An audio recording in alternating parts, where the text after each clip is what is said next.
आओ ते जाओ। ਅੱਜ ਦਾ ਸਾਡਾ ਲੈਸਨ ਹੈ 16 ਜਮਾਤ ਚੌਥੀ ਦਾ ਪੰਜਾਬੀ ਦਾ, ਜੋ ਕਿ ਇੱਕ ਸਿੱਖਿਆ ਦਾ ਇੱਕ ਕਵਿਤਾ ਹੈ।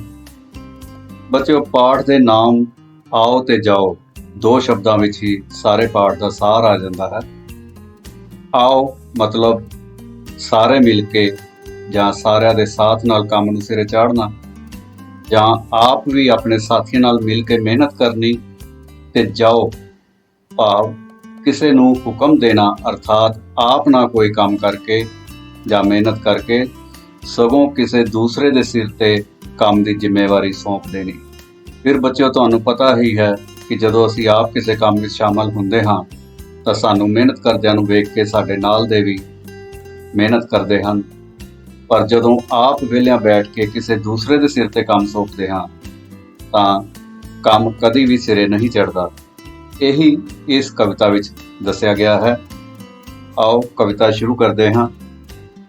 ਪਾਠ 16 ਆਓ ਤੇ ਜਾਓ। ਰਹਿੰਦੇ ਸਨ ਇੱਕ ਪਿੰਡ ਵਿੱਚ ਦੋ ਭਾਈ, ਜਾਇਦਾਦ ਜਿਨ੍ਹਾਂ ਦੇ ਬਾਪ ਨੇ ਸੀ ਬਹੁਤ ਬਣਾਈ। ਇੱਕ ਦਿਨ ਭਾਣਾ ਵਰਤਿਆ ਉਹ ਦਿਨ ਵੀ ਆਇਆ, ਸਭ ਕੁਝ ਇੱਥੇ ਛੱਡ ਕੇ ਉਹ ਸੁਰਗ ਸਦਾਇਆ। ਬੱਚਿਓ, ਇੱਕ ਪਿੰਡ ਵਿੱਚ ਦੋ ਭਰਾ ਰਹਿੰਦੇ ਸਨ। ਉਹਨਾਂ ਦੇ ਬਾਪ ਨੇ ਬਹੁਤ ਜਾਇਦਾਦ ਬਣਾਈ ਸੀ, ਔਰ ਇੱਕ ਦਿਨ ਉਹਨਾਂ ਦੇ ਪਿਤਾ ਜੀ ਦੀ ਡੈਥ ਹੋ ਜਾਂਦੀ ਹੈ, ਔਰ ਇਹ ਸਭ ਕੁਝ ਇੱਥੇ ਛੱਡ ਕੇ ਉਹ ਸਵਰਗ ਸਿਧਾਰ ਜਾਂਦੇ ਹਨ। ਕੁਝ ਦਿਨ ਲੰਘੇ ਸੋਗ ਦੇ, ਮਕਾਨਾਂ ਆਈਆਂ, ਵੰਡ ਲਈ ਜਾਇਦਾਦ ਫਿਰ ਆਪਸ ਵਿੱਚ ਪਾਈਆਂ।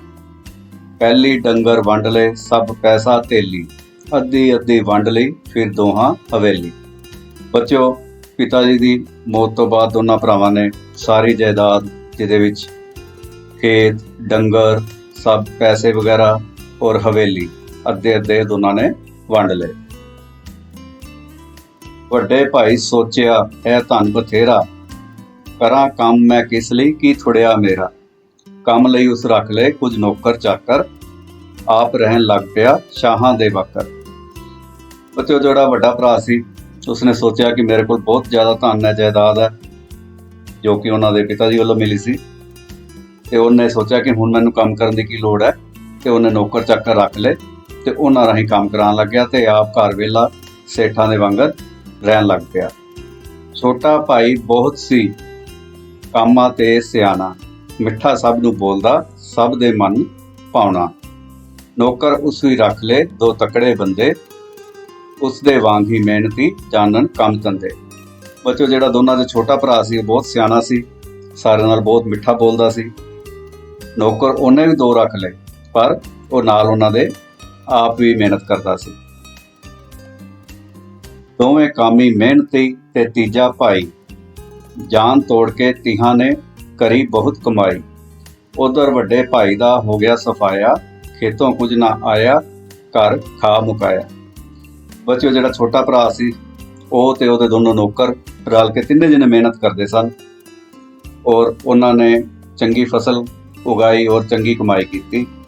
ਔਰ ਜਿਹੜਾ ਵੱਡਾ ਭਰਾ ਸੀ ਉਹ ਘਰ ਵਿਹਲਾ ਬੈਠਾ ਰਹਿੰਦਾ ਸੀ, ਔਰ ਜਿਹੜੇ ਨੌਕਰ ਸੀ ਉਹ ਵੀ ਖੇਤਾਂ ਜਾ ਕੇ ਵਿਹਲੀਆਂ ਮਾਰ ਕੇ ਘਰ ਆ ਜਾਂਦੇ ਸੀ ਔਰ ਕੋਈ ਕੰਮ ਨਹੀਂ ਕਰਦੇ ਸੀ। ਇਸ ਤਰ੍ਹਾਂ ਨਾ ਤਾਂ ਉਹਨੂੰ ਫਸਲ ਹੋਈ, ਨਾ ਹੀ ਉਹਨੂੰ ਕਮਾਈ ਹੋਈ, ਔਰ ਜਿਹੜਾ ਘਰ ਵੀ ਉਹਦੇ ਕੋਲ ਜਮ੍ਹਾਂ ਸੀ ਸਾਰਾ ਕੁਝ ਖਾ ਖਾ ਕੇ ਮੁੱਕ ਗਿਆ। ਇੱਕ ਦਿਨ ਤਿੰਨੇ ਜਣੇ ਸਨ ਪਏ ਗੁੱਡਦੇ ਮੱਕੀ, ਬਾਬਾ ਸੰਤੂ ਆ ਗਿਆ ਹੱਥ ਸੋਟੀ ਚੱਕੀ, ਉੱਤੋਂ ਹੁਮਸ ਫਸਲ ਵੀ ਸੀ ਗੋਡਿਓਂ ਵੱਡੀ, ਤਿੰਨਾਂ ਜਣਿਆਂ ਫੇਰ ਵੀ ਗੋਡੀ ਨਾ ਛੱਡੀ। ਬੱਚਿਓ, ਇੱਕ ਦਿਨ ਤਿੰਨੇ ਜਣੇ, ਛੋਟਾ ਭਰਾ ਅਤੇ ਉਸਦੇ ਦੋਨੋਂ ਨੌਕਰ, ਖੇਤਾਂ ਵਿੱਚ ਕੰਮ ਕਰ ਰਹੇ ਸਨ, ਤੇ ਉੱਥੇ ਪਿੰਡ ਦੇ ਬਾਬਾ ਜੀ ਆ ਜਾਂਦੇ ਹਨ। ਬਾਬੇ ਨੂੰ ਆਉਂਦਿਆਂ ਵੇਖ ਕੇ ਵੀ ਉਹ ਤਿੰਨੇ ਕੰਮ ਲੱਗੇ ਰਹਿੰਦੇ ਹਨ, ਤੇ ਬਾਬਾ ਜੀ ਆ ਕੇ ਬੋਲਦੇ ਹਨ। ਬਾਬਾ ਸੰਤੂ ਬੋਲਿਆ ਗੱਲ ਦੱਸ ਇੱਕ ਸ਼ੇਰਾ, ਦਿੱਤਾ ਤੈਨੂੰ ਰੱਬ ਨੇ ਸੁੱਖ ਨਾਲ ਬਥੇਰਾ। ਇੱਕ ਗੱਲ ਦੀ ਅੱਜ ਤੱਕ ਮੈਨੂੰ ਸਮਝ ਨਾ ਆਈ, ਭੁੱਖਾ ਕਾਹਤੋਂ ਮਰ ਰਿਹਾ ਅੱਜ ਤੇਰਾ ਭਾਈ।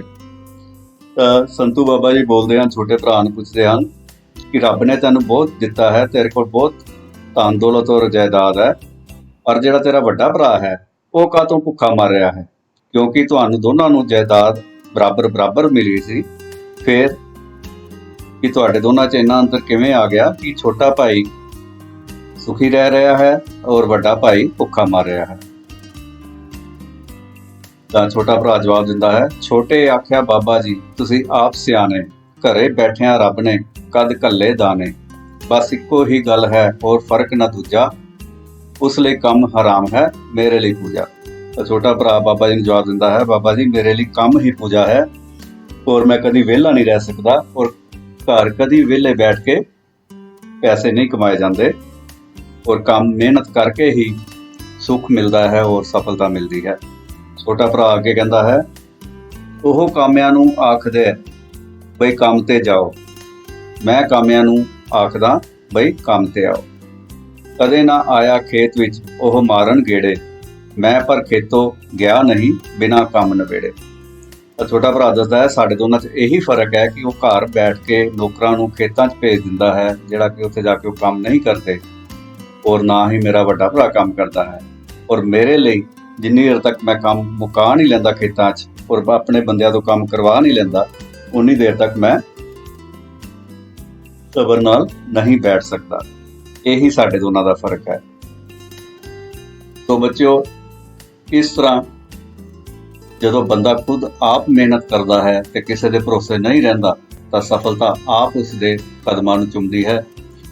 ਇਸੇ ਤਰ੍ਹਾਂ ਤੁਸੀਂ ਵੀ ਕਦੇ ਨਕਲ ਦੇ ਭਰੋਸੇ ਨਹੀਂ ਰਹਿਣਾ, ਸਗੋਂ ਮਿਹਨਤ ਨਾਲ ਪੜ੍ਹਾਈ ਕਰਕੇ ਕਾਮਯਾਬ ਹੋਣਾ ਹੈ। ਅੱਗੇ ਬੱਚਿਓ ਪਾਠ ਅਭਿਆਸ ਹੈ। ਹੇਠ ਲਿਖੇ ਪ੍ਰਸ਼ਨਾਂ ਦੇ ਉੱਤਰ ਦੇਣੇ ਹਨ। ਥੋੜਾ ਹੈ, ਦੋਹਾਂ ਭਰਾਵਾਂ ਨੇ ਅੱਡ ਹੋ ਕੇ ਕੀ ਕੁਝ ਵੰਡਿਆ। ਦੋਹਾਂ ਭਰਾਵਾਂ ਨੇ ਅੱਡ ਹੋਣ ਸਮੇਂ ਆਪਸ ਵਿੱਚ ਪਿਓ ਦੀ ਜਾਇਦਾਦ ਵੰਡ ਲਈ, ਜਿਸ ਵਿੱਚ ਜ਼ਮੀਨ, ਪਸ਼ੂ, ਧਨ ਤੇ ਹਵੇਲੀ ਸ਼ਾਮਲ ਸਨ। ਜਾਇਦਾਦ ਵੰਡਣ ਪਿੱਛੋਂ ਵੱਡੇ ਭਰਾ ਨੇ ਕੀ ਸੋਚਿਆ। ਜਾਇਦਾਦ ਵੰਡਣ ਪਿੱਛੋਂ ਵੱਡੇ ਭਰਾ ਨੇ ਸੋਚਿਆ ਕਿ ਉਸ ਕੋਲ ਬਥੇਰਾ ਧਨ ਹੈ ਤੇ ਉਸ ਨੂੰ ਕੰਮ ਕਰਨ ਦੀ ਲੋੜ ਨਹੀਂ, ਇਸ ਲਈ ਉਸਨੇ ਕੰਮ ਕਰਨ ਲਈ ਨੌਕਰ ਰੱਖ ਲਏ ਅਤੇ ਆਪ ਵਿਹਲਾ ਬੈਠ ਗਿਆ। ਛੋਟਾ ਭਰਾ ਕਿਹੋ ਜਿਹਾ ਸੀ। ਛੋਟਾ ਭਰਾ ਬੜਾ ਸਿਆਣਾ, ਮਿਹਨਤੀ ਕਾਮਾ ਸੀ। ਉਹ ਹਰ ਇੱਕ ਨਾਲ ਇੰਨਾ ਮਿੱਠਾ ਬੋਲਦਾ ਸੀ ਕਿ ਸਾਰਿਆਂ ਨੂੰ ਬਹੁਤ ਚੰਗਾ ਲੱਗਦਾ ਸੀ। ਅਗਲਾ ਕੁਐਸਚਨ ਹੈ, ਬਾਬੇ ਸੰਤੂ ਨੇ ਛੋਟੇ ਭਰਾ ਤੋਂ ਕੀ ਪੁੱਛਿਆ। ਬਾਬੇ ਸੰਤੂ ਨੇ ਛੋਟੇ ਭਰਾ ਤੋਂ ਪੁੱਛਿਆ ਸੀ ਕਿ ਉਸਨੂੰ ਇਹ ਸਮਝ ਨਹੀਂ ਆਈ ਕਿ ਰੱਬ ਨੇ ਉਸ ਨੂੰ ਤਾਂ ਬਥੇਰਾ ਦਿੱਤਾ ਹੈ, ਪਰ ਉਸ ਦਾ ਵੱਡਾ ਭਰਾ ਕਿਉਂ ਭੁੱਖਾ ਮਰ ਰਿਹਾ ਹੈ।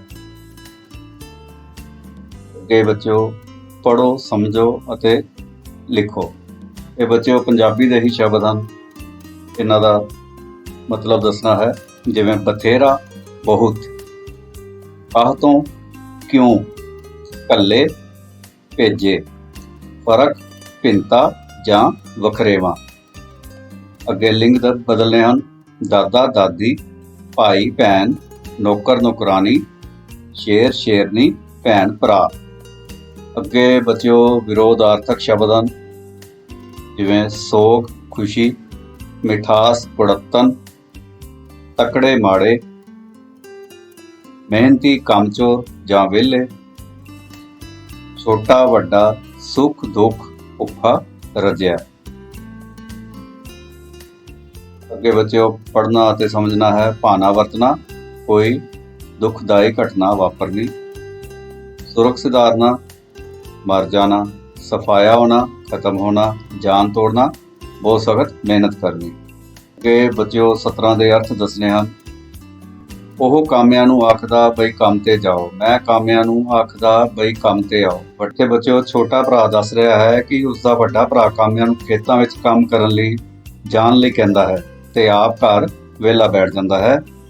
ਇਸ ਦੇ ਉਲਟ ਛੋਟਾ ਭਰਾ ਉਹ ਖੁਦ ਆਪ ਕਾਮਿਆਂ ਨੂੰ ਕਹਿੰਦਾ ਹੈ ਕਿ ਚਲੋ ਕੰਮ ਤੇ ਚੱਲੀਏ। ਇਸ ਤਰ੍ਹਾਂ ਉਹ ਖੇਤਾਂ ਵਿੱਚ ਆਪ ਉਹਨਾਂ ਤੋਂ ਕੰਮ ਲੈਂਦਾ ਹੈ।